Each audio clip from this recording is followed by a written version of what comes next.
হৃদয়ে আল্লাহকে নেন। আমরা সবাই ব্যস্ত হয়ে গেছি অন্যরে হেদায়েত করার জন্য, সবাই আমরা ব্যস্ত হয়ে গেছি অন্যরে মোবাইল দিয়া দেখানোর জন্য। মনে হয় যেন আমি তো হুজুর আল্লাহর রহমতে আমনগো দোয়ায় জুনায়েদ বাগদাদি হয়েই গেছি, এখন আমি চেষ্টা করতে আছি অন্য মানুষের আব্দুল কাদের জিলানী বানাইতে। আমাদের ভাবটা এমন হয়ে গেছে, আমরা বেশি আত্মবোলা, আপন ভোলা। আমি এখনো এই ছেলেদেরকে বলছি যে আব্বা তোমরা বলো, এশার নামাজ যখন চলতেছে, আমি যখন গেছি মসজিদে, আমার ডানে বামে আমি যে কয়জনরে দেখছি আমি ডাইকা মসজিদে পাঠাইছি। আমি তো তোমরা আয়োজক, তোমরা তোমাদের এই ছেলেগুলোরে ডাকছিলেন এশার নামাজের জন্য, মাগরিবের নামাজের জন্য ডাকছিলেন, ফজরের নামাজের জন্য ডাকছিলেন কোনোদিন? তাহলে কেউ যদি কাউকে আল্লাহর দিকে না ডাকে, একজন বক্তা বুঝি কুমিল্লার থেকে আইসা, ঢাকা সিটাং থেকে আইসা বুঝি সবাই রে জুনায়েদ বাগদাদি বানায় ফেলবে? এটা কি তাবিজ? এটা কি ফু? হ্যাঁ, যে আমি আপনাদের ফু দিয়ে দিলাম, আপনারা এখন একটা ফু দেব, আপনারা দেখবেন সাথে সাথে আপনারা সবাই হয়ে গেছেন বাইজিদ বুস্তামিয়ার জুনায়েদ বাগদাদি। এটা এমন? এটা কি ম্যাজিক? এটা সার্কাস? এখানে আমাদের মেহনত চাই, আমাদের সম্মিলিত উদ্যোগ চাই, আমাদের সকলের আন্তরিক প্রচেষ্টা লাগবে ভাইয়া। আলহামদুলিল্লাহ, এটা এখন সুখের খবর, সফলতা, সুখবর এটা যে সারা বাংলাদেশে এখন পিচ্ছি পিচ্ছি ছেলেরা, সারা বাংলাদেশে আলহামদুলিল্লাহ, এটা বৃষ্টি আসার আগে ঠান্ডা বাতাস বয়, এটা নিয়ম। বৃষ্টির আগের বাতাস সবাই টের পায়, বুঝে। বৃষ্টির আগের বাতাসটাই ভিন্ন রকম হয়, বাতাসটা এত ঠান্ডা যে বাতাস এটা গায়ে লাগলেই মানুষ বুঝে বৃষ্টি আসতেছে। ঠিক তেমনি ভাবে সারা বাংলাদেশে তো আমরা আলহামদুলিল্লাহ দৌড়াই। আমরা দেখি এখন ক্লাস 6-এ পড়ে, 7-এ পড়ে, 8-এ পড়ে, এমন ছোট ছোট বাচ্চারাও আল্লাহর কোরআনের মাহফিল, দ্বীনি মাহফিল, এরকম নওজোয়ানরা, ছোট ছোট কিশোর বাচ্চারা মাহফিলের আয়োজন, দ্বীনি মজমার আয়োজন করতেছে। ইনশাআল্লাহ এটা বোঝা যায় যে ঠান্ডা বাতাস বইতেছে, আগামী দিনে ইসলামের পতাকা পৃথিবীময় উড়বে ইনশাআল্লাহ। সমাজ উল্লেখযোগ্য পরিবর্তন হবে। আমি বললাম একদিন পৃথিবীতে ইসলামের যখন চূড়ান্ত বিজয় ছিল, তখন দুষ্ট চরিত্রের মানুষকে মানুষ অবজ্ঞার দৃষ্টিতে দেখত। আজ যখন গুনার মাত্রা বেড়ে গেছে, তখন আপনাদের চোখে হুজুর আর মোল্লা এখন আপনাদের কাছে দুর্বল মনে হয়। কিন্তু একদিন ইনশাআল্লাহ মালিক যখন চাইবে অবস্থার পরিবর্তন হবে, তখন আমি বললাম প্রত্যেক সমাজে, মনে রাখো ছেলেরা, তোমরা যারা চরিত্রহীন, বেনামাজি, মদখোর, নেশাখোর, গাঁজাখোর, ফুট্টাখোর, বাবাখোর, ইয়াবাখোর, সুদখোর, হারামখোর, কিস্তিখোর, লোকে তোদেরকে দেখলে থুতু মারবে, থুতু মারবে, থুতু মারবে, মনে রাখ। লোকে তোদেরকে দেখলে থু দিবে, থুতু মারবে ইনশাআল্লাহ, মনে রাখিস। আমি বললাম, বলবে ওই দেখ হারামখোর, বলবে ওই দেখ সুদখোর, বলবে ওই দেখ ফুট্টাখোর, বাবাখোর, দেখ। এইভাবে ইশারা দিয়ে দেখা। ইনশাআল্লাহ পরিবর্তন স্পষ্ট বুঝাই যাচ্ছে, স্পষ্ট বুঝো। এখানেও আইসা এরা দেখ একসাথে হয়েছে যারা, সব ছোট ছোট ছেলে, মাশাআল্লাহ, ছোট ছোট ছেলে ফিকির করছে, মাহফিলের আয়োজন করছে। এটা পরিবর্তনের সম্ভাবনা, একদিনেই সব বদলে যাবে। তাহলে নবী সাল্লাল্লাহু আলাইহি সাল্লামের মতো শ্রেষ্ঠতম নবীও 23 বছর মেহনত করতে হতো না। বুঝেন নাই কথাটা? এই জন্য আমি সমস্ত ছেলেদেরকে, তোমাদেরকে বলতেছি, বাবা অচিরেই দেখবা তোমরা। আমি বললাম অতিলকাল আইয়ামু নুদাভিলুহা বাইনান নাস, কোরআন শরীফে আছে, আল্লাহ বলছেন আমি মানুষের অবস্থা দিন বদলাই, আমি আল্লাহ সময় বদলাই, সময় বদলাই। কোরআন শরীফে আছে সূরা হুদের মধ্যে আল্লাহ বলেন আমি কখনো বান্দাকে কষ্ট আর মুসিবতের পরে সুখ এনে দেই। আবার আল্লাহই বলছে আমি কখনো বান্দাকে সুখ আর আনন্দ আর ফুর্তির পরে দুঃখ এনে দিই, দুঃখ এনে দিই।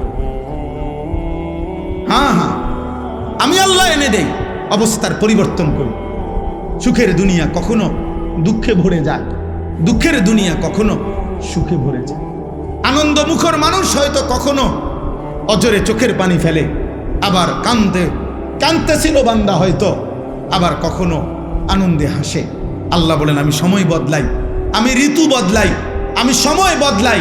একবার রাত আনি আবার দিন আনি, একবার আলো আনি আবার অন্ধকার আনি, একবার রোদ আনি আবার বৃষ্টি আনি, একবার সকাল বানাই আবার বিকেল বানাই, একবার দুপুর বানাই আবার রাত্রি বানাই। ঠিক তেমনি ভাবে প্রতি মুহূর্তে যেহেতু আমি আমার এই পৃথিবীতে অবস্থার পরিবর্তন করছি, তাহলে ইমানদার মনে রেখো, ঘাবড়ায়ও না। ইমানের বিজয়, কালেমার বিজয়, ইসলামের বিজয়, আল্লাহর দ্বীনের সম্মান, ওলামা, দ্বীনওয়ালা, কোরআনওয়ালা, সেজদাওয়ালাদের সম্মানের দিনও খুব কাছায় গেছে ইনশাআল্লাহ। গুনাহ ইজ্জত দেয় না, গুনাহ সম্মান দেয় না। তোমরা যারা ইনসাফ যদি থাকে, বিবেক যদি থাকে, আব্বা একটা ছেলেকে বলি, তোমরা যারা নামাজ পড়ো না, আল্লাহর সাক্ষী রেখা যদি এখানে আইসা দাঁড়ায়া বলো তোমার বিবেক কি বলে, এই সমাজের মানুষ তোমারে কি মনে করে? তোমরা যারা চুল মুশরিক বেঈমানের মতো, একটা ছেলে এখানে আইসা দাঁড়াও, এখানে ক্যামেরা হইতেছে, তোমরা ইয়া কও যে এই সমাজের মানুষ তোমাকে কি মনে করে, তোমার বিবেক কি বলে? তোমরা যারা নারী দেখো, ছবি দেখো, অশ্লীল দৃশ্য দেখো, উলঙ্গ নাচ গান নর্তকীর ছবি দেখো, তোমার মতো হাইওয়ানকে, তোমার মতো মানুষরূপী পশুকে এই সমাজের মানুষ কি ভাবে? চলো এখন ইয়া হোক, এখানে তো মানুষ আছে, তুমি জিজ্ঞাও আইও একজন যে ভাই আমি 5 ওয়াক্ত নামাজের একটা সেজদা আজকের দিনে দেই নাই, আপনাদের বিবেচনা কেমন আমারে মনে হয়? তো তুমি এসে দাঁড়ায় কও, যদি সুযোগ থাকতো, মুক্ত অনুমতি থাকতো, তো সবাই তোমার একটা একটা জুতা দিয়ে বাড়ি দিল। হয়তো এর দূর সাহস করবে না মানুষ, পারবে না হয়তো এর দূর হিম্মত করতে, কিন্তু বাস্তবতা হইল থুতু মারারই যোগ্য যে আমরা তো তোকে এতটা নাফরমান ভাবি নাই। তাই তুমি বলো, চ্যালেঞ্জ করো, এখন আসো। আবার আমরা যারা নামাজ পড়ছি, তো আমরাও বলি যে আমরা আজকে ফজর থেকে এশা পর্যন্ত খোদার কসম 5 ওয়াক্ত নামাজ মসজিদের জামাতে পড়ছি। আমি বললাম, তো এবার মানুষ তুমি জিজ্ঞাসা করো যে উনার ব্যাপারে আপনাদের মন্তব্য কি, আর যে নামাজ পড়ে নাই 5 ওয়াক্ত তার ব্যাপারে মানুষের মন্তব্য কি? মুক্ত মঞ্চে সবার সামনে দেখা যাক। কথা বুঝেন নাই? এখানে দেখা হোক। অতএব দোস্ত, এটাই কথা, ঈদ পরবর্তী কথা এটাই।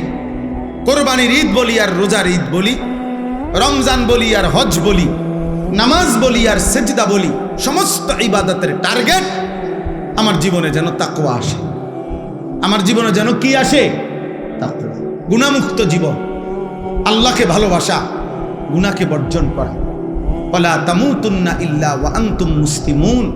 আল্লাহ তাআলা বলেন, আমার বান্দা পূর্ণ মুসলিম না হয়ে, আমার আনুগত্য পুরা না করে মৃত্যুবরণ করো না, কবরে আইসো না। কবরে আসবার আগে একবার না 50 বার, 50 বার না 500 বার মিলাইয়া আসো যে আল্লাহর আনুগত্য পুরা করেছি কিনা। আল্লাহ বলেন হিসাব মিলে আসো। আমরা অনেকেরে আছে পুরুষ মানুষ, আমাদের মহিলারা বাজারের লিস্টি দেয়, দেখবেন মাসিক বাজারের মুদি মালের পেঁয়াজ 10 কেজি, রসুন 3 কেজি এমনি লেখা দেয় না? তাহলে আমাদের নিয়ম কি? আমরা যে কোনো পুরুষ, আমরা যারা বাজার করি এরকম লিস্টি চাইয়া, তো আমরা বাজারে থাকতে বারবারই একটু পর আমি যেটা করি যে আমার এই লিস্টি দিলে আমি মাল কিনি, এদিক দিয়ে দাগ দেই, দিয়া আবার দেখি কোনোটা বাদ আছে কিনা, শ্রোতা এটার লগে মিলাইয়া তারপরে খরচ শেষ করি। যেই দোকানদারে মালটা দেয়, যেই মুদি দোকানদার যার কাছে আমরা লেখাইছি, শ্রোতা লেখায়, মানে এটার মধ্যে ওইও যখন ওই বস্তার মধ্যে বইরা মালটা দেয়, সবটি মাইপা সারলে ওই এটার লগে মিলাই কিনা বলে, এমনি কোনা দিয়ে দাগ দেয় না, দাগ দিয়া হয়ে বস্তার মধ্যে মালটা বুঝাই দিয়া, এই যে মাল 13টা, এখানে দিছি 13টা, হুজুর এত দাম নেন। তাহলে আল্লাহ তাআলা বলেন, ওয়ালা তামুতুন্না ইল্লা ওয়া আনতুম মুসলিমুন। আমার বান্দা, আমার আনুগত্য, আমার ইবাদত, আমার হুকুম দুনিয়ায় থাকতে মরার আগে মিলাইয়া আইসো, মিলাইয়া ডাক দিয়ে দিয়ে মিলাইয়া আইসো, মিলাইয়া কবরে আইসো, নাই তো 1 সেকেন্ডে কবরে টিকতে পারতাম। এই জন্য যে আমি সব সময় বলি, চাচা মিয়া গপ মারে সাদোয়ানে বইয়া আল্লাহর রহমতে 3 ফুট বিদেশ পাঠাইয়া জিগুন বিয়া দিয়ে লাইছি গদ্দুয়ার কইরা মাশাআল্লাহ। এখন আল্লাহর রহমতে আপনার দোয়ায় আর কোনো টেনশন নাই, ওনার মরলেও কোনো দুঃখ নাই। না, আপনি মরেন আল্লাহর রহমতে, আপনি খুব দ্রুত সময় মরে যান চাচা। আপনি মরিয়া না দেখবেন দুঃখ কাকে বলে। হ্যাঁ, কবর বুঝি বিদেশের হিসাবে, কথা বলে না, কবর বুঝি বিল্ডিং এর হিসাবে। তো এটি কি কইলেন আপনি? এগুলো কি শুনাইলেন মানুষের? ও ওমরের কথা বলতেছিলাম। তো বোন এবং বোন জামাইকেও এবার আচ্ছা তরে মারছে, কেন? কালেমা গ্রহণ করবে। তাহলে অপরাধের উপরে অপরাধ, পাপের উপরে আরো পাপ।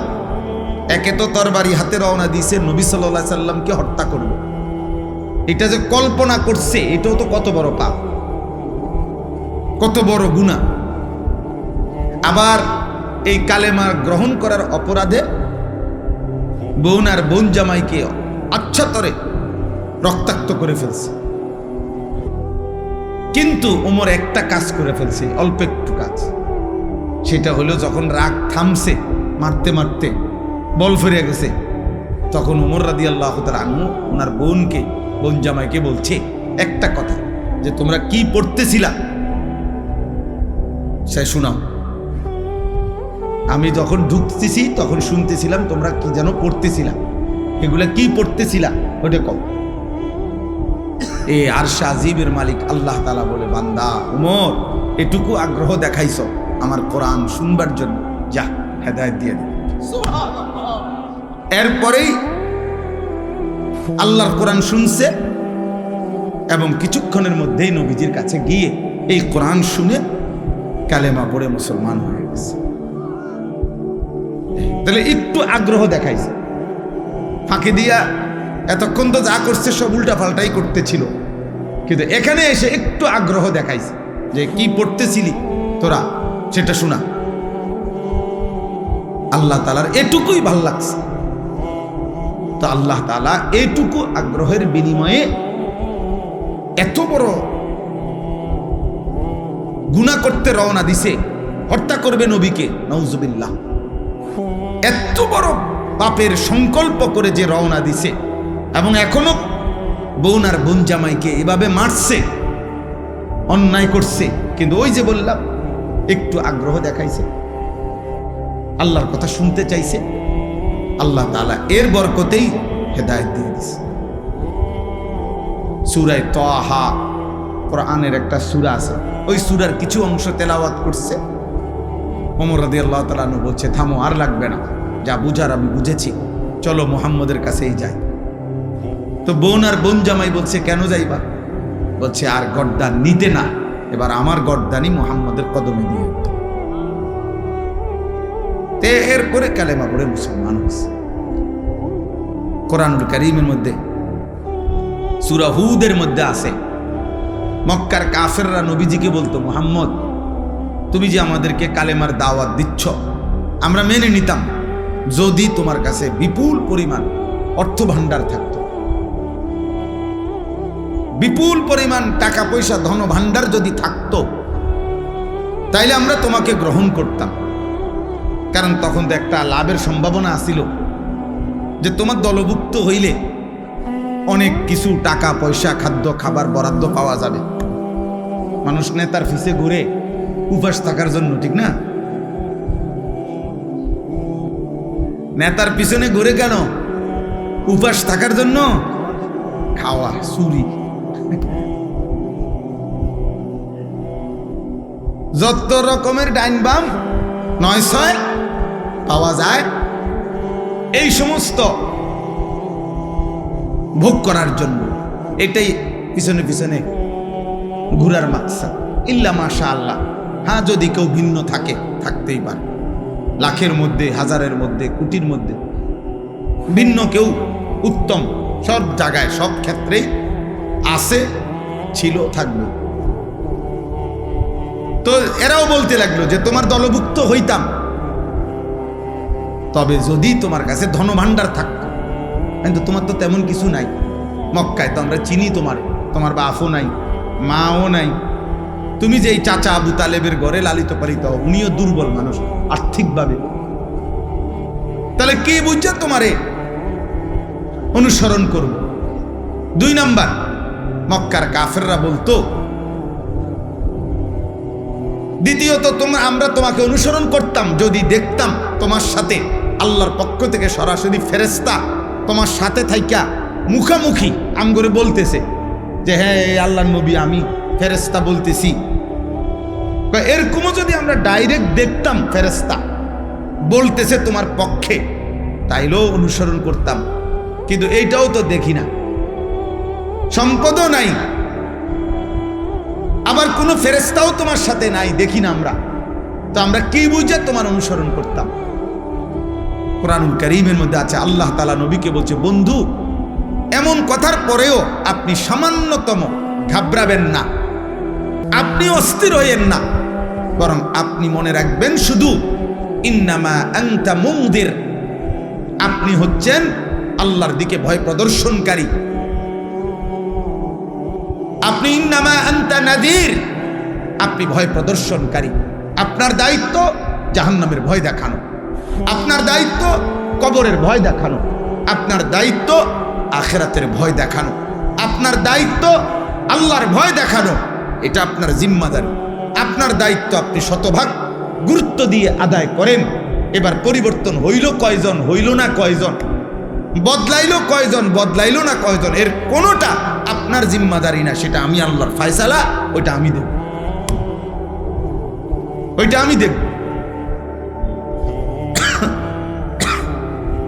তাইলে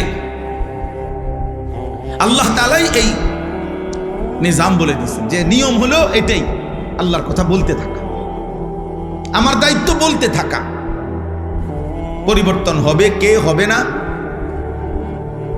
বদলাবে কয়জন, বদলাবে না কয়জন, খোদার কসম বাবা, এটা আল্লাহর ফয়সালা। এই জন্যই যে তোমরা যারা নামাজ পড়ো না, তোমরা যারা গুনার মধ্যে লিপ্ত আছো ছেলেরা, তোমাদের কারো পরিবর্তনই আমার হাতে না, আব্দুল কাদের জিলানীর হাতেও না, কারো হাতে না, এমনকি খুদ নবী সাল্লাল্লাহু আলাইহি সাল্লামের হাতেও কারো পরিবর্তন ছিল না। সমস্ত সিদ্ধান্ত একক একজনই, শুধু আল্লাহর হাতে। শুধু কার হাতে? যার কারণে আমাদের নবী সাল্লাল্লাহু আলাইহি সাল্লামের বলা দাওয়াতে কেউ কালেমা পড়ছে, আবার নবীজির দাওয়াতেও কেউ কালেমা প্রত্যাখ্যান করছে, প্রত্যাখ্যান করছে, গ্রহণ করে না। কেউ এক কথাতেই কালেমা পড়ছে, আবু বকর সিদ্দিক রাদিয়াল্লাহু তাআলা আনহুকে একবার প্রথম যখন দাওয়াত দিছে নবীজি, প্রথম কথাতেই আবু বকর কালেমা পড়ে মুসলমান হয়েছে। মানে 2 কথা কোন লাগছে না।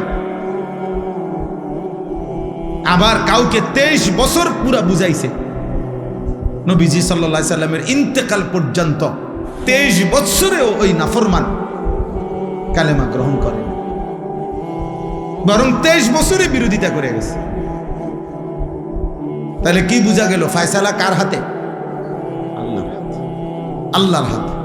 নবীজি সাল্লাল্লাহু আলাইহি সাল্লাম বলেছেন যতজনকে, আশা করছেন সবার জন্যই কালেমা।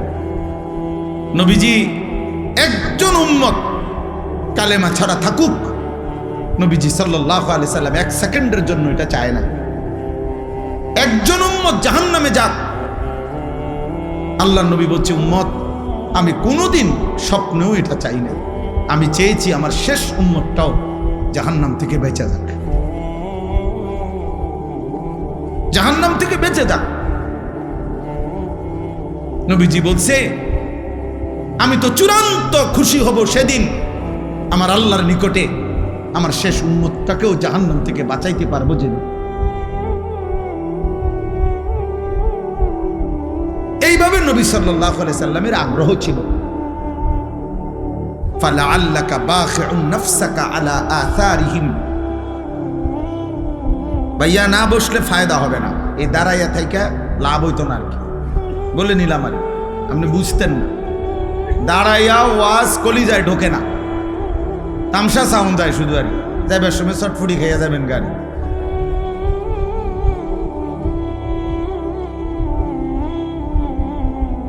অল্প শুনের, এই তো ওয়াজ শেষ, এরপরে আর বয়ান করবে না কেউ, তাইলে তার মানে আধা ঘন্টা 40 মিনিট সর্বোচ্চ, এরপরে আমি এমনি শেষ করে দেবো ইনশাআল্লাহ। অতএব তোমরা ছেলেদেরকেও বলি বাবা। তাহলে আমার কথা এটা, নবীজিকে আল্লাহ বলছে বন্ধু ফালা আল্লাকা বাখিউন নাফসাক, মানুষগুলো ঈমান আনতেছে না, পরিবর্তন হচ্ছে না, গুনাহ ছাড়তেছে না, আল্লাহর নাফরমানি ছাড়তেছে না, এই অস্থিরতা পেরেশানিতে আপনি কি মরে যাবেন নাকি? মানে নবীজির অস্থিরতা এত বেশি ছিল যে খুদ আল্লাহ তাআলা নবীজিকে সান্ত্বনা দিছে, বন্ধু আহার একটু থামেন, একটু বিশ্রাম করেন, আপনি তো দেখতেছি মরে না যাবেন।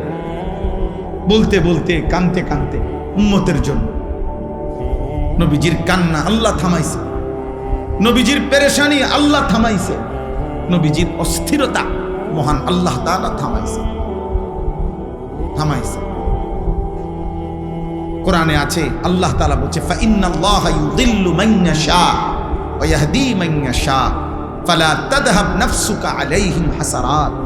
দোস্ত এদিক সেদিক তাকায়েন না, শ্রোতা আসলে আরো ছেলেরা আসবে, কেউ বসবে, প্রত্যেকের যদি আমনে চোখে তাকায়া দেখতে হয়, বুঝতেন না এখানে আসুক হাতি আসুক নলে মানুষ আসুক, বুঝেন না কথাটা? যেই আসুক উনি ওর মতো আসুক, মানুষ হোক আর হাতি হোক, এটা দেখার কিছু নেই। মনোযোগ চাই, আমি তো এটাই বুঝাইতে চাইতেছি।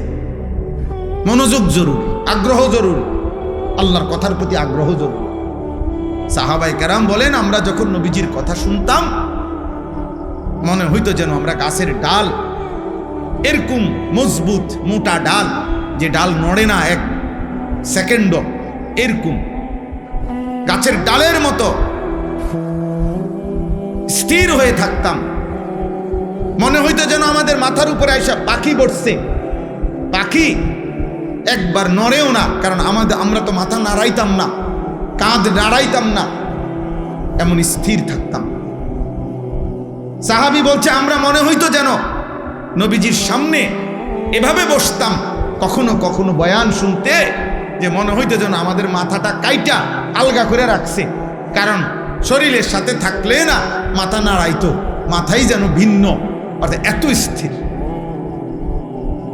এভাবে বর্ণনা করছে ওনারা। এই প্রচন্ড পরিমাণ আগ্রহ, এর কারণে আল্লাহ তাআলা ওনাদের জিন্দেগি পরিবর্তন করছেন এবং ওনাদের দ্বারাই আল্লাহ তাআলা বিশ্বময় ইসলামের খেদমত দিয়েছেন। আমরা তো অধিকাংশ মুসলমান আব্বা নিজের এই পেট পিঠ, নিজের এই ছোট্ট একটু শরীর, এটুকুর সাজসজ্জা, এটুকু শরীরের আরাম আয়েশ ভোগ বিলাসিতা, এই পেশাব পায়খানা আর এই পেটের চাহিদা আর লজ্জাস্থানের চাহিদা, আহা বহু নিকৃষ্ট মানুষের জিন্দেগির 24 ঘন্টা হয় পেটের চাহিদা নয় লজ্জাস্থানের চাহিদা। এই দুই চাহিদার জন্যই জীবন শেষ, রাত শেষ হয়, দিন শেষ হয়, মাস যায়, সপ্তাহ যায়, আল্লাহ কোথায়, নবী কোথায়, ইসলাম কোথায়, দিন কোথায়, ধর্ম কোথায়, আখেরাত কোথায়, কিচ্ছুর কোনো দাঁড় দাঁড়ে না। হয় পেটের ক্ষুধা আর নাই তো লজ্জাস্থানের ক্ষুধা। এই হাইওয়ান মনে করছে আর 10টা চতুষ্পদ জন্তু জানোয়ারের মতো আমার জীবনও এটাই, আমার জীবনও এটাই, পেটের ভোগ, লজ্জাস্থানের ভোগ, এই দুই চাহিদা পূরণ করে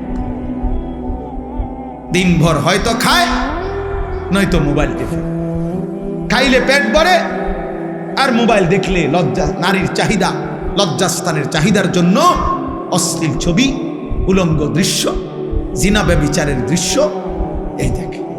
মানে হাইওয়ান শুধু এই দুই জিনিসের পিছনেই জিন্দেগি শেষ, আর জীবনের কোনো উদ্দেশ্য নাই, আসা যাওয়া নাই। কিন্তু সত্যিকার মোমেন যে, তার কলিজায় সারাক্ষণ আখেরাতেই থাকে, তার ফিকির আখেরাত, তার ফিকির আখেরাত। হাদিসের মধ্যে আছে সাহাবায়ে কেরাম বলতেন নবীজিকে দেখলেই মনে হইতো সারাক্ষণ কি যেন ভাবতেছে। নবীজির চেহারা মুবারকের দিকে তাকাইলেই মনে হতো মুতাওয়াসিল আল আহজান দাইমাল ফিকর, সারাক্ষণ তিনি চিন্তাই করছেন, ফিকিরই করছেন কিভাবে আমার একটা একটা উম্মতকে জাহান্নাম থেকে বাঁচাবো।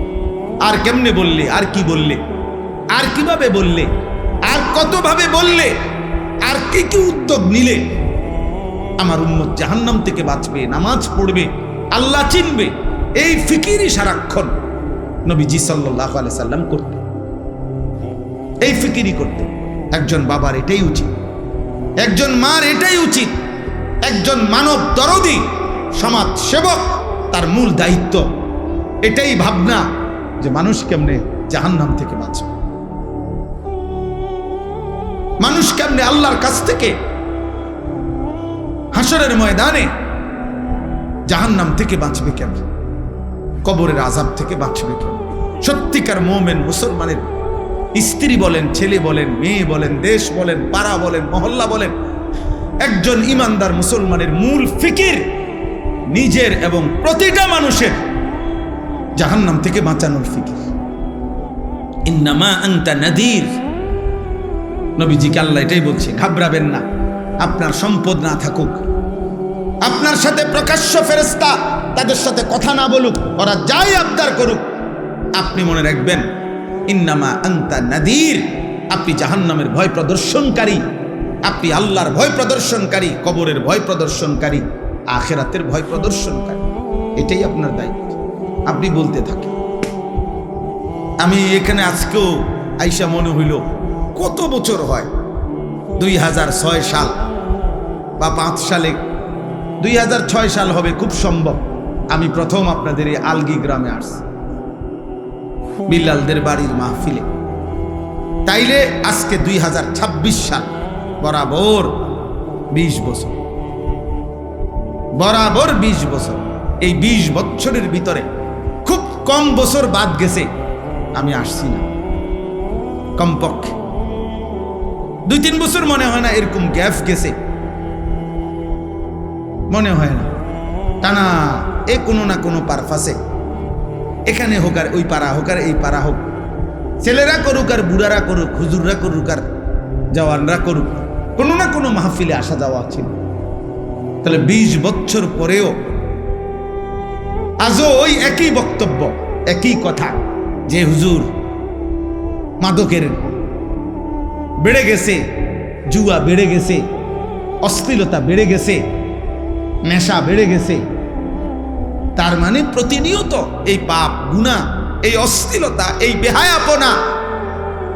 কারণ আমরা অল্প কয়েকজন মানুষ হয়তো ভাবি মানুষকে গুনাহ থেকে ফেরাবার, আর সংখ্যাগরিষ্ঠ একটি জাতির, একটি দেশের, একটি রাষ্ট্রের, একটি সমাজের সংখ্যাগরিষ্ঠ মানুষ চায় অশ্লীলতা আরো বেড়ে যাক, অসভ্যতা বেড়ে যাক।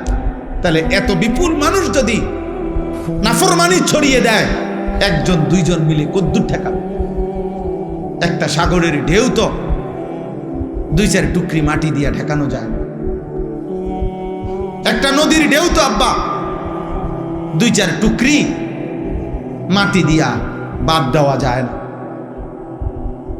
বাদ দেওয়া যায় না।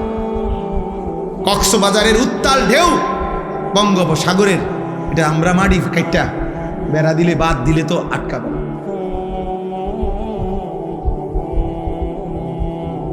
এই জন্য আমি ছেলেদেরকে বলছি, এখন ওই রুমের মধ্যে বসে বলছি যে আব্বা, তোমার সমাজ, তোমাদের গ্রাম, তোমরাই ভাবতে হবে। আমি আরেক জায়গার থেকে আসছি, আরেক জায়গার থেকে এসে আবার চলে যাব, কিন্তু যার যার সমাজ, যার যার বাবা মা, যার যার সমাজের অভিভাবক, ওনাদেরই দায়িত্ব ওনাদের সমাজের সন্তানদেরকে আল্লাহর দিকে ফিরানো। আলগা হুজুর দিয়া বলাই যাবে 1 ঘন্টা, আধা ঘন্টা, 2 ঘন্টা, কিন্তু পরিবর্তনের জন্য আপনাদের সম্মিলিত উদ্যোগ, এবং 2 জন ছেলে, 1 জন ছেলেও যদি থাকো, ছেলেরা তোমাদের মধ্যে কেউ, যে সমাজ মানুষের চুরি, জিনা, মদ, জুয়া, নারী, বেহায়াপনা, অশ্লীলতা দেখে যদি কারো কলিজার মধ্যে ভাবনা আসে, আহা আমার সমাজ কি করছে, তাইলে তোমারই দায়িত্ব, তুমি উদ্যোগ নাও। নাই তো পরিবর্তন আসবে না, পরিবর্তন আসবে না। এ মোবাইলে ছবি দিলেন, ফেসবুকে ছবি দিলেন, আমরা মাহফিল করেছি, হুজুর আসছেন, শ্রোতা আসছে, শ্রোতা গেছে, কারো 10টা ছবি, কারো 20টা ছবি মোবাইলে দিয়ে দিছে, এরপরে নতুন ছবি আইসা পিছনের গুলারে ফেলে দিছে। এইগুলার কোনো কিচ্ছু আসে যায় না, কিচ্ছু আসে যায় না। এই জন্য আমি সবার কাছে বলি, আপনারা যারা আছেন, ছেলেরা তোমরা যারা আছো, সবার বিবেক একসাথে নড়ে না। কিছু মানুষের বিবেক মরে যায়, কিছু নাফরমান আল্লাহর নাফরমানি করতে করতে কলিজা বন্ধ হয়ে যায়। খোদার কসম, এটা কোরআনে আল্লাহ বলছে। পাপ করতে করতে, নামাজ না পড়তে পড়তে, আল্লাহকে সেজদা না দিতে দিতে, অশ্লীলতার, নাফরমানি, বেহায়াপনা, অসভ্যতার, নোংরামি করতে করতে খোদার কসম আল্লাহ বলেন, অসংখ্য নাফরমানকে এক পর্যায়ে আমি তার অন্তর মোহর মেরে দেই, কান মোহর মেরে দেই, চোখে চূড়ান্ত পর্দা ফেলে দেই, আর কোনোদিন হেদায়েত দেই না। একদিন আমার ফেরেশতা দিয়া, লাঠি দিয়া জাহান্নামেই ফেলে দেই।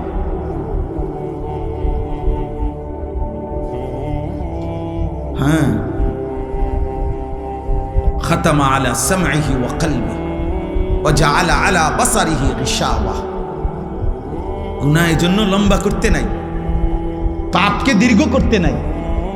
পাপের দীর্ঘ হইলে, গুনাহ লাগাতার হইলে সবচেয়ে বড় মুসিবত হইল, আর কোনোদিন যদি আল্লাহ ফিরার সুযোগ আল্লাহ না দেয়, তো পৃথিবীর সমস্ত পীর বুজুর্গ যদি বাইকটাও কাউরে খাবায়, আর আব্দুল কাদের জিলানীর আব্বাও যদি কবরের থেকে আসে, মালিক যদি বলে তোরে আমি হেদায়েত দেব না, তো কায়নাতের সমস্ত পীর বুজুর্গ একসাথে তসবিহ পড়েও আপনারে আর হেদায়েত দিতে পারে।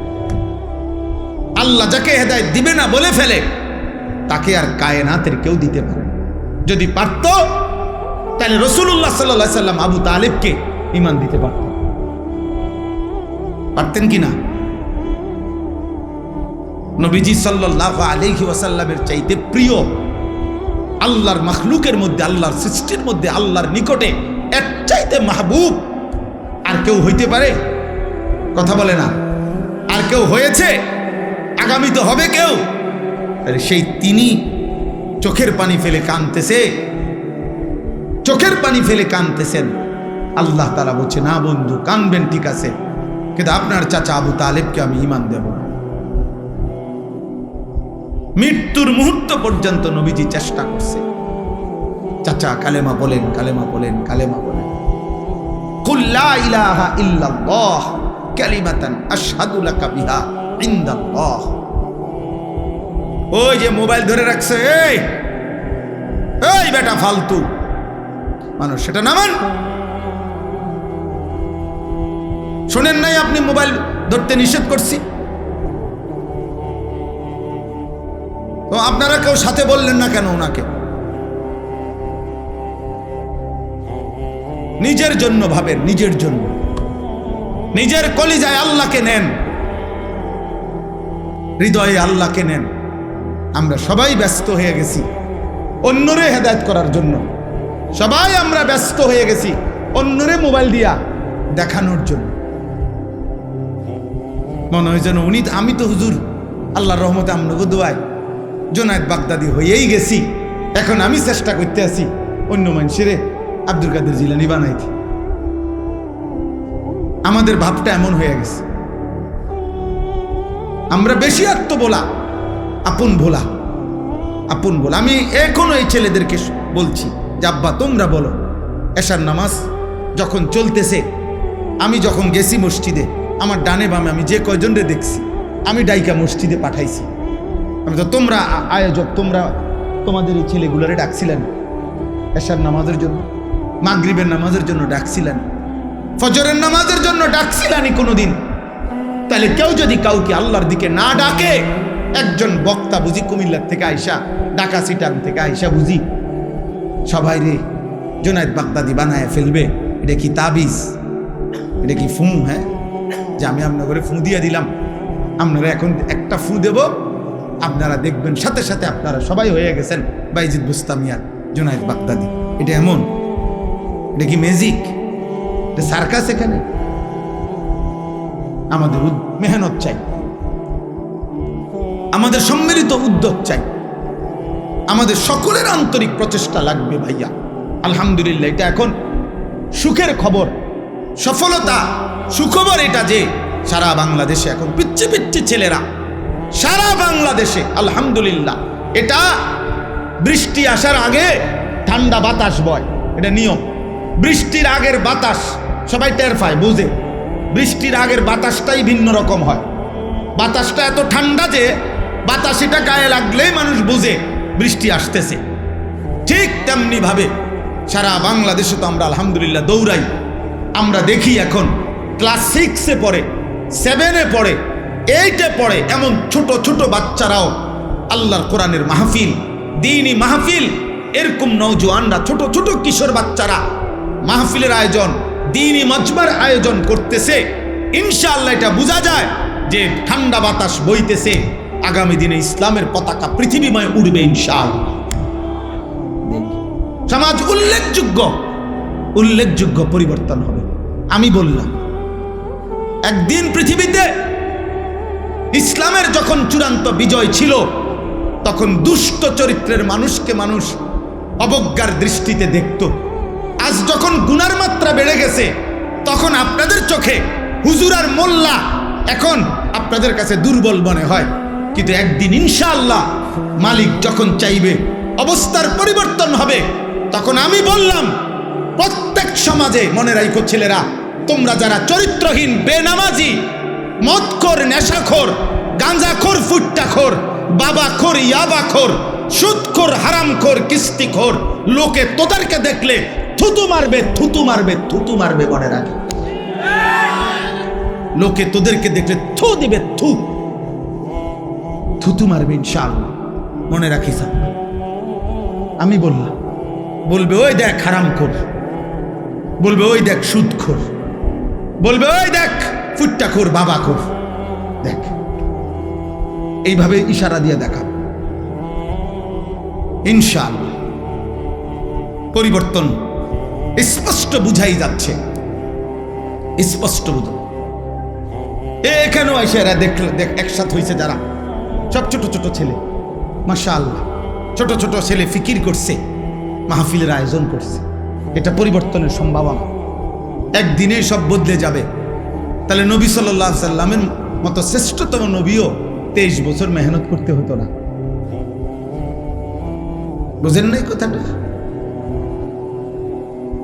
এই জন্য আমি সমস্ত ছেলেদেরকে, তোমাদেরকে বলতেছি, বাবা অচিরেই দেখবা তোমরা। আমি বললাম অতিলকাল আইয়ামু নুদাভিলুহা বাইনান নাস, কোরআন শরীফে আছে, আল্লাহ বলছেন আমি মানুষের অবস্থা দিন বদলাই, আমি আল্লাহ সময় বদলাই, সময় বদলাই। কোরআন শরীফে আছে সূরা হুদের মধ্যে আল্লাহ বলেন আমি কখনো বান্দাকে কষ্ট আর মুসিবতের পরে সুখ এনে দেই। আবার আল্লাহই বলছে আমি কখনো বান্দাকে সুখ আর আনন্দ আর ফুর্তির পরে দুঃখ এনে দেই, দুঃখ এনে দেই। হ্যাঁ হ্যাঁ, আমি আল্লাহ এনে দেই, অবস্থার পরিবর্তন করি। সুখের দুনিয়া কখনো দুঃখে ভরে যায়, দুঃখের দুনিয়া কখনো সুখে ভরে যায়। আনন্দ মুখর মানুষ হয়তো কখনো অজরে চোখের পানি ফেলে, আবার কাঁদতেছিল বান্দা হয়তো, আবার কখনো আনন্দে হাসে। আল্লাহ বলেন আমি সময় বদলাই, আমি ঋতু বদলাই, আমি সময় বদলাই। একবার রাত আনি আবার দিন আনি, একবার আলো আনি আবার অন্ধকার আনি, একবার রোদ আনি আবার বৃষ্টি আনি, একবার সকাল বানাই আবার বিকেল বানাই, একবার দুপুর বানাই আবার রাত্রি বানাই। ঠিক তেমনি ভাবে প্রতি মুহূর্তে যেহেতু আমি আমার এই পৃথিবীতে অবস্থার পরিবর্তন করছি, তাহলে ইমানদার মনে রেখো, ঘাবড়ায়ও না। ইমানের বিজয়, কালেমার বিজয়, ইসলামের বিজয়, আল্লাহর দ্বীনের সম্মান, ওলামা, দ্বীনওয়ালা, কোরআনওয়ালা, সেজদাওয়ালাদের সম্মানের দিনও খুব কাছায় গেছে ইনশাআল্লাহ। তোমরা গুনাহ ছাড়ো, অসভ্যতার সীমা ছাড়ায় যাচ্ছ তোমরা। 24 ঘন্টায় যাদের এক ওয়াক্ত নামাজ পড়তে মন চায় না, নাফরমান সন্তান, মনে রাখিস সীমা ছাড়ায় যাচ্ছ। 24 ঘন্টা যারা নারী ছাড়া, ছবি ছাড়া, মোবাইলের উলঙ্গ দৃশ্য ছাড়া যাদের রাত কাটে না, দিন কাটে না, নাফরমান, মনে রাখিস সীমা ছাড়ায় গেছে। এটা বাড়াবাড়ি, বাড়াবাড়ি, এটা বাড়াবাড়ি। দিবানিশি যারা মদের আড্ডায়, নেশার আড্ডায়, মনে রাখিস নাফরমান, সীমা ছাড়ায় গেছে। ঠিক হবে না এটা। যে মালিক রোদ আনে সে মালিক বৃষ্টিও আনে, যে মালিক হাসায় সে মালিক কাঁদায়, সুখ যে মালিক দেয় দুঃখ সেই মালিকই দেয়, জীবন যে মালিক দেয় মৃত্যু সেই মালিকই দেয়, সুস্থতা যিনি দেয় অসুস্থতা তিনিই দেয়, হায়াত যিনি দেয় মৌত তিনিই দেয়। না ভিন্ন কেউ? কথা বলেন না, ভিন্ন কেউ না, একই আল্লাহ। ওয়া আন্নাহু হুয়া আদহাকা ওয়া আবকা। আল্লাহ বলেন আল্লাহই হাসান, আল্লাহই কাঁদা। আদহাকা মানে আল্লাহ হাসান, আবকা মানে আল্লাহ কাঁদা। ওয়া আন্নাহু হুয়া আমাতা ওয়া আহইয়া। আল্লাহ বলেন আল্লাহই মৃত্যু দেন, আল্লাহই জীবন দেন, আল্লাহই জীবন দেন, আল্লাহই রাত আনেন, আল্লাহই দিন আনেন, আল্লাহই আনেন। প্রতি সেকেন্ড আল্লাহই বদলায়, প্রতি মুহূর্ত সময়ের প্রত্যেকটা সেকেন্ড বদলায় কে? কথা বলেন না, কে বদলায়? রাত, এই যে এখন রাত, কে আনলেন? আগামীকালকের ভোর আনবে একমাত্র কে? তিনি যদি রাত ধরে রাখে কারো ক্ষমতা নাই, আলো আনবে। তিনি যদি আলো ধরে রাখে কারো ক্ষমতা নাই, অন্ধকার আনবে। বলো ভাই, আফসোসের বিষয়, আফসোসের বিষয়। আব্বা এশার নামাজের টাইম হইছে, এই সময়ও যে ছেলেগুলো এখানে দাঁড়াইয়া ছিল, এমন অসভ্য বেয়াদব কেমনে হইল আব্বা? মুসলমানের ঘরে এত বড় বেয়াদব সন্তান কেমনে হইল? বাবার অপমান তুমি, মায়ের অপমান। নামাজ চলতেছিল, এখন ওয়াজ শুনতে আসছে। কি ওয়াজ শুনবো আব্বা?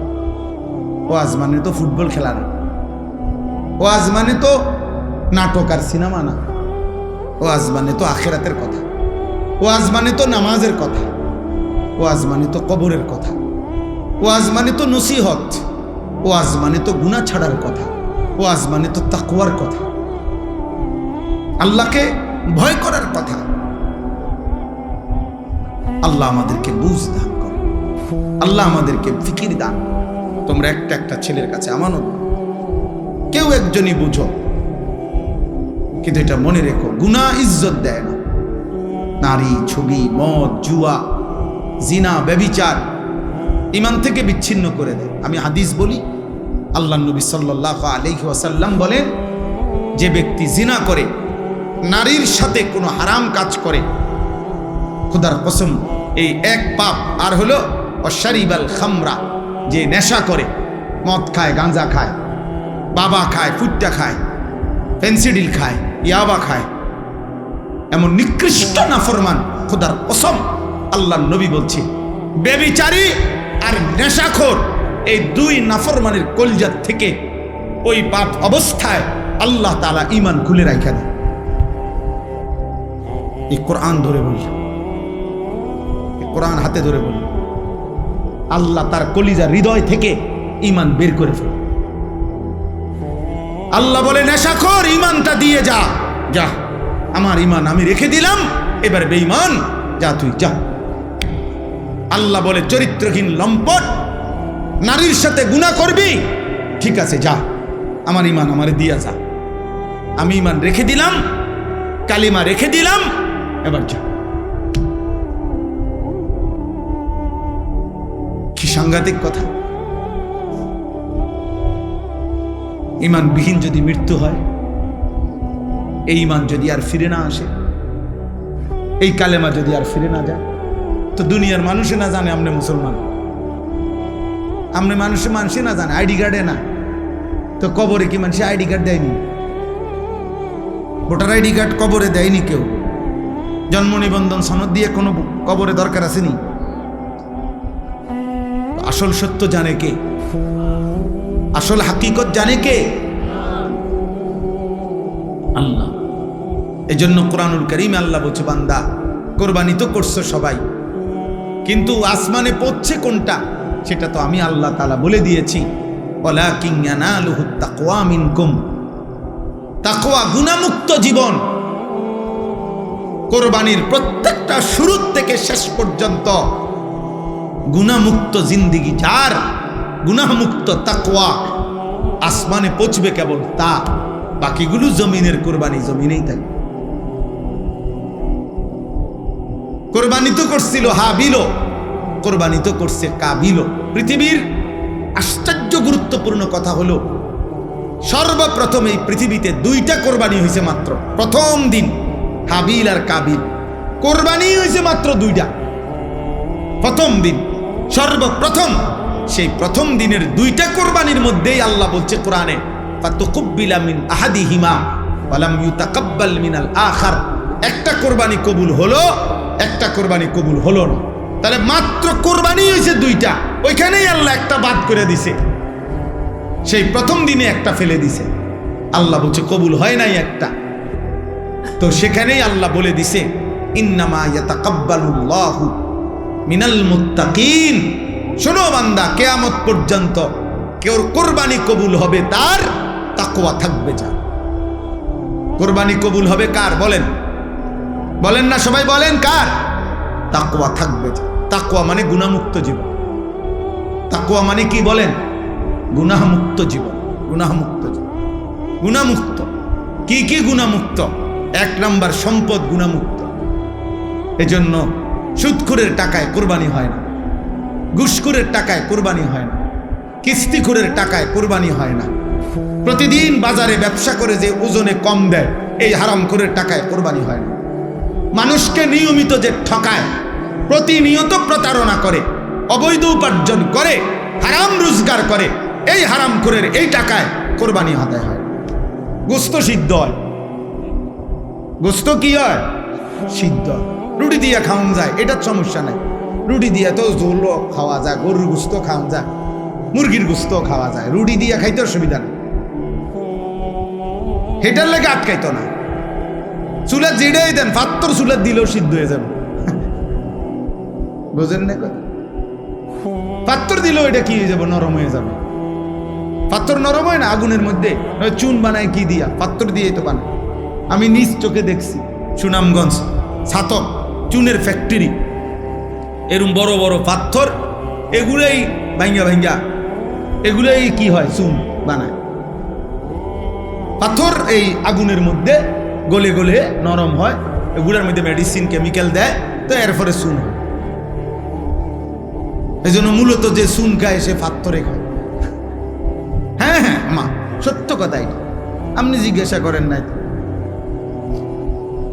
তাইলে সিদ্ধ হবে, রুটি দিয়া খাওয়া যাবে আব্বা, কিন্তু গুনাহমুক্ত না হলে আসমানে যাবে না। ইন্নামা ইয়াতাকাব্বালুল্লাহু মিনাল মুত্তাকিন। নিশ্চয়ই আল্লাহ কোরবানি কবুল করবে তার, তাকওয়া থাকবে যার। সমস্ত আমলের মধ্যে এই কথাটাই আজকে পড়ছে। সমস্ত ইবাদতের মধ্যে এক মুসলমান, খোদার কসম, এক মুসলমানের জিন্দেগির সব কিছুতে মনে রাখতে হবে তাকওয়া হলো তার প্রথম প্রধান তার নজর।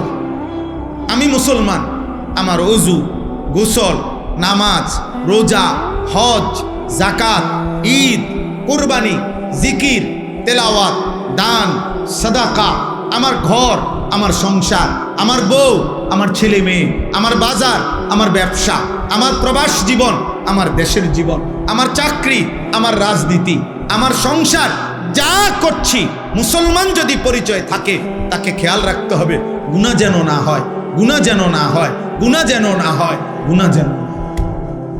তাকওয়া, এরই নাম তাকওয়া। তাকওয়া শুধু কুরবানিতে না, তাকওয়া নামাজেও, তাকওয়া রোজাতেও, তাকওয়া হজ্জেও, তাকওয়া জিকিরেও, তাকওয়া তেলাওয়াতেও, তাকওয়া কোরআনুল কারীমের তেলাওয়াতেও, তাকওয়া দান সাদকাতেও, তাকওয়া রাজনীতিতেও, তাকওয়া সংসারেও, তাকওয়া স্বামী স্ত্রীর মেলামেশাতেও, তাকওয়া ছেলেপেলের ক্ষেত্রেও, তাকওয়া উপার্জনের সব ক্ষেত্রে, সর্বত্র। যুবক বলো, কিশোর বলো, নারী বলো, পুরুষ বলো, আমি হুজুর, আপনারা পাবলিক, পাবলিক বলেন আর হুজুর বলেন, অলি বলেন আর মুরিদ বলেন, যাই বলেন, মুসলমান মাত্রই জরুরি তাকওয়া, তাকওয়া, তাকওয়া, গুনাহমুক্ত থাকা। আমিও আপনিও, আমিও কি হুজুরও পাবলিকও, বক্তাও শ্রোতা, ছোট বড় সবাই গুনাহমুক্ত থাকা। প্রিয় ভাই আমার, মুসলমানের সন্তান, তোমাদেরকে অনুরোধ করছি, গুনায় ভরা এই জিন্দেগি কোনো জীবন না, এটা কোনো জীবন না রে আব্বা। নারী, ছবি, মদ, জুয়া, চুরি, ডাকাতি, জিনা, ব্যভিচার, গান, বাদ্য, অশ্লীলতা, সুদ, ঘুষ, কিস্তি, হারাম রোজগার, এটা কোনো মুসলমানের জীবন না। এই জীবন হাইওয়ানের জীবন, এই জীবন পশুর জীবন, এই জীবন চতুষ্পদ জন্তুর জীবন। হ্যাঁ হ্যাঁ, রাগ করলো এটাই কথা, অভিমান করলো এটাই কথা, এটাই সত্য। আল্লাহ কোরআনুল কারীমের মধ্যে বলছে, যে মানুষের অন্তর আমি আল্লাহকে নিয়ে ভাবে না, যে মানুষের কান আমি আল্লাহর কথা শুনে না, যে মানুষের চোখ আমার আয়াত দেখে না, খোদার কসম আল্লাহ বলছে উলাইকা কাল আনআম, এই মানুষগুলো জানোয়ারের মতো। কিসের মতো বলেন না? আল্লাহ কোরআনে বলছে। আপনি কার সাথে রাগ করবেন? আজকে আমি হাদিস পড়ছি বিকালবেলা বাসায়, আশ্চর্য কথা শুনেন। একটা ছোট্ট বিষয়, আপনি এটারে আপনার কাছে মনে হবে একটা ছোট্ট বিষয়। নামাজি ব্যক্তির সামনে যে সূত্রা দেয়, এটা বুঝেননি আপনারা? মানে নামাজি ব্যক্তির সামনে দিয়ে যাতে কেউ না যায়, কথা বুঝছেন কিনা? এই সামনে একটা ছোট কাঠি কিছু একটা দেয় না মানুষ, এই সূত্রা, এই যে এটা কয় সূত্রা কয় আরবিতে, মানে নামাজি ব্যক্তির সামনে কমপক্ষে সেজদার জায়গাটুকু পার করে একটা কিছু থাকা, যাতে করে এই নামাজির এই সামনে কোনো মুসলমান যাতে কি না যায়। তো নবীজি বলছেন, যদি কোনো ব্যক্তি জানতো যে নামাজি ব্যক্তির সামনে দিয়ে অতিক্রম করা কি পরিমাণ গুনাহ, যদি এটা বুঝতো, তাইলে প্রয়োজনে 40 বছর টানা দাঁড়াইয়া থাকতো। এক হাদিস। আরেক হাদিসে আবু হুরায়রার হাদিস হলো যে নবীজি বলছেন, তাহলে সে প্রয়োজনে মিআতু আমিন, 100 বছর হইল দাঁড়াইয়া থাকতো, তবু অতিক্রম করত না। এটা হলো একটা কথা। হাদিসের দ্বিতীয় অংশ আরো মারাত্মক। এই সামান্য এই বিষয়টা যে নামাজি ব্যক্তির সামনে দিয়ে যেন অতিক্রম না করে, নবীজি বলেন, তোমাদের নামাজের সামনে যদি কেউ অতিক্রম করতে চায়, তোমরা তাকে হাত দিয়ে প্রয়োজনে বাধা দাও। যদি বাধা না মানে, তাহলে তুমি তোমার শক্তি প্রয়োগ করো, মানে হাত জোর করে ধরে রাখো, যেন কোনোভাবে তোমার হাত ধাক্কাইয়া সে যাইতে না পারে। নবীজি বলেন এরপরে শব্দ, ফা ইন্নামা হুয়া শাইতানুন, শাইতানুন, খোদার কসম নবী বলে, এর সামনে দিয়ে যে লোকটা চলে যাইতেছে নিশ্চয়ই সে শয়তান। কারে বলছে? এ মানুষ এটারে বলছে এটা শয়তান। কত ছোট্ট বিষয়, বিষয়টা সামান্য কিনা, কিন্তু নবীজি বলছে এটা শয়তান। নামাজি ব্যক্তির সামনে দিয়ে গেল কেন? তাইলে যে রাসূল সাল্লাল্লাহু আলাইহি সাল্লাম নামাজি ব্যক্তির সামনে অতিক্রমকারী ব্যক্তিটাকে আর কোনো পাপ নাই, শুধু বেড়াইন দিয়ে গেছে, আর কথা বুঝেন না? হ্যাঁ, কি চুরি করছে এনে, এরে নবীজি বলছে এটা শয়তান। এখন বাকি নাফরমান যারা নাফরমানি করছে, তাদের পরিচয় কি?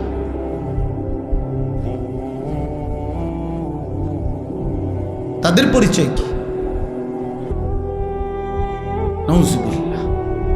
দোস্ত আমার, বন্ধু আমার, ছেলেরা আমার, কেউ হয়তো তোমারে ধরতেছে না, কেউ হয়তো তোমারে ছুঁইতেছে না, কেউ হয়তো তোমারে ফেরাইবার মতো সাহস করছে না, ফলে তুমি যা ইচ্ছা তাই করে নষ্ট হয়ে যাচ্ছ। কিন্তু শেষ পর্যন্ত তো কেউ রে ছাড়াই তুমি কবরে যাইবা। একাকী সেদিন তুমি কেমনে শুইবা? কেমনে শুইবা? এই জন্য আজকে এটাই আমার বক্তব্য।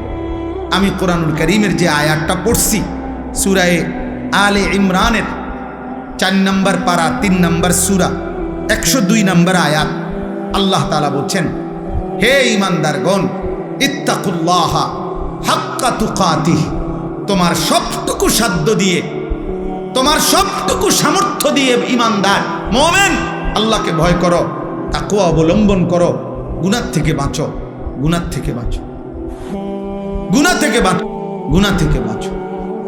সবটুকু সামর্থ্য দিয়ে তুমি যুদ্ধ করো, তুমি প্রাণপণ লড়াই করো, তুমি সর্বোচ্চ হিম্মত করো যে আল্লাহ আমি বেঁচে থাকতে জেনে বুঝে আমি আপনার নাফরমানি করব। আল্লাহ বলছে, বান্দা এটা তোমার কাছে আমার চাওয়া, কারণ তুমি মুমিন। ইয়া আইয়ুহাল্লাযীনা আমানু, তুমি মুসলমান।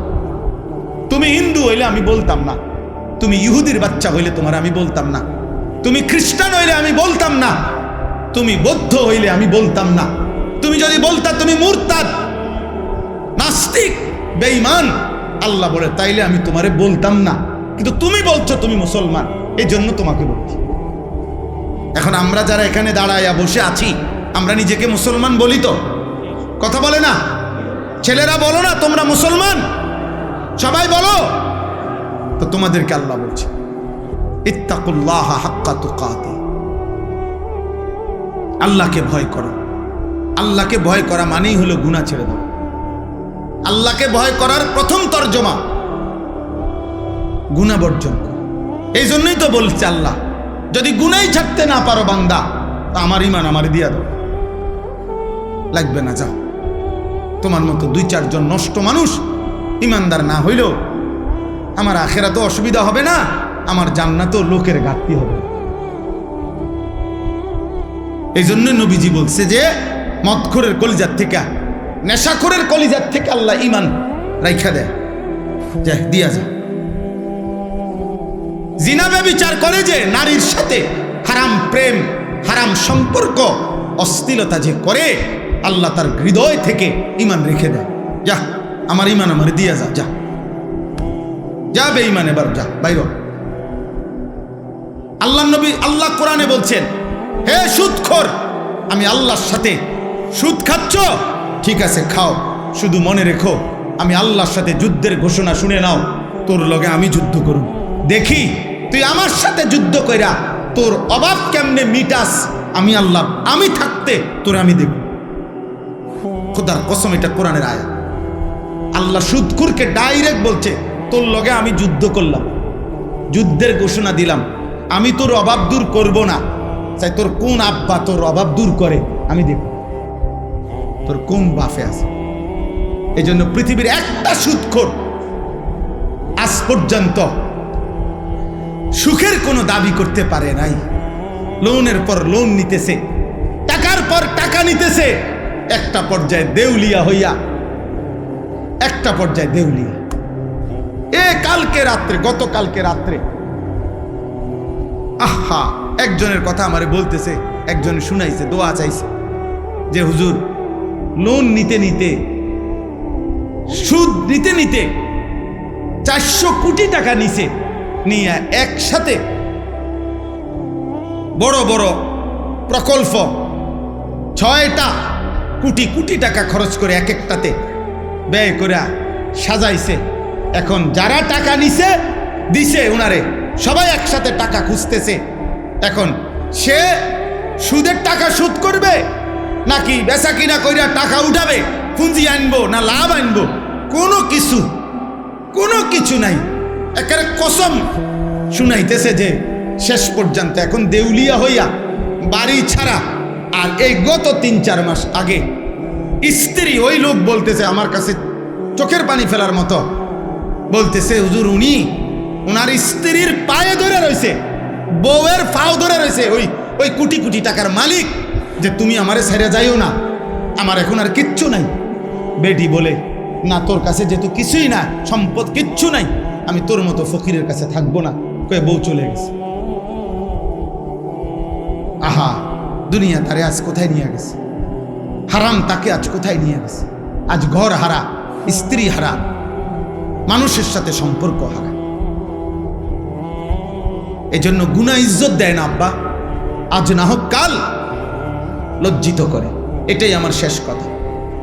আমি অনুরোধ করলাম গুনাহ ইজ্জত দেয় না, গুনাহ সম্মান দেয় না।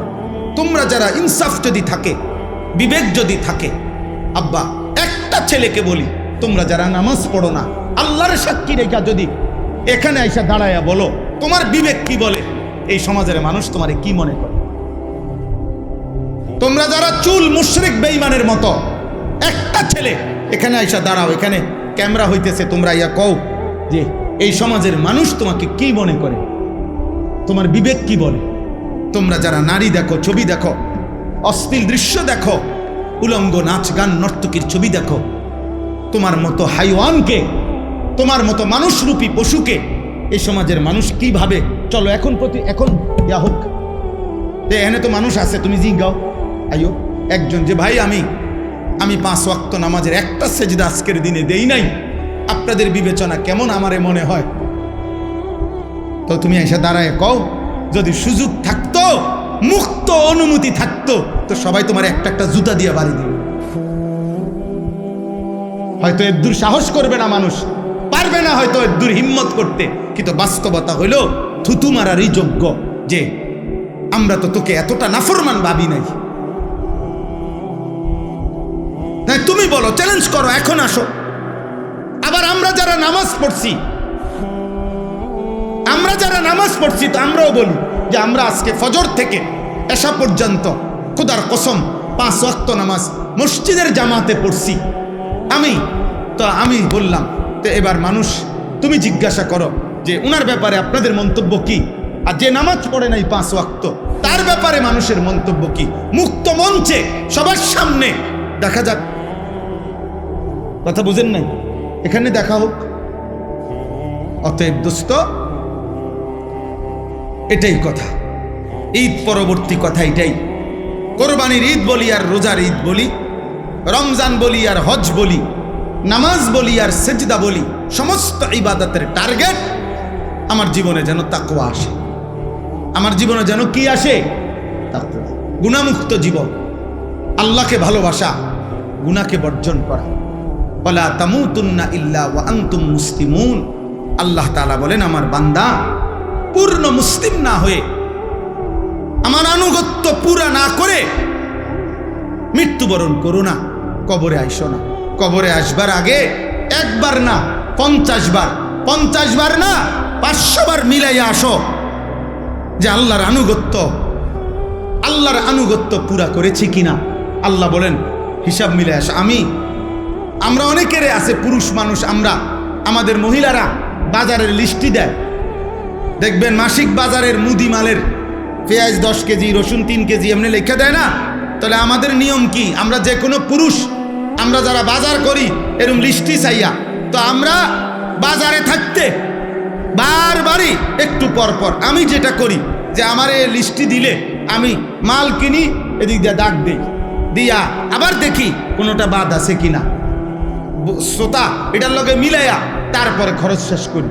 যেই দোকানদারে মালটা দেয়, যেই মুদি দোকানদার যার কাছে আমরা লেখাইছি, শ্রোতা লেখায়, মানে এটার মধ্যে ও যখন ওই বস্তার মধ্যে বইরা মালটা দেয়, সবটি মাইপা সারলে ওই এটার লগে মিলাই কিনা বলেন, এমনি কোনা দিয়ে দাগ দেয় না, দাগ দিয়া হয়ে বস্তার মধ্যে মালটা বুঝাই দিয়া, এই যে মাল 13টা, এখানে দিছি 13টা, হুজুর এত দাম নেন। তাহলে আল্লাহ তাআলা বলেন, ওয়ালা তামুতুন্না ইল্লা ওয়া আনতুম মুসলিমুন। আমার বান্দা, আমার আনুগত্য, আমার ইবাদত, আমার হুকুম দুনিয়ায় থাকতে মরার আগে মিলাইয়া আইসো, মিলাইয়া ডাক দিয়া মিলাইয়া আইসো, মিলাইয়া কবরে আইসো, নাই তো 1 সেকেন্ডে কবরে টিকতে পারতাম। এই জন্য যে আমি সব সময় বলি, চাচা মিয়া গপ মারে সাদওয়ানে বইয়া, আল্লাহর রহমতে 3 ফুট বিদেশ পাঠাইয়া জিগুন বিয়া দিয়া লাইছি, গদ্দুয়ার কইরা মাশাআল্লাহ। এখন আল্লাহর রহমতে আপনার দোয়ায় আর কোনো টেনশন নাই, ওনার মরলেও কোনো দুঃখ নাই। না, আপনি মরেন, আল্লাহর রহমতে আপনি খুব দ্রুত সময় মরে যান চাচা। আপনি মরিয়া না দেখবেন দুঃখ কাকে বলে। হ্যাঁ, কবর বুঝি বিদেশের হিসাবে? কথা বলে না, কবর বুঝি বিল্ডিংয়ের হিসাবে? তো এটি কি কইলেন আপনি? এগুলো কি শুনাইলেন মানুষের?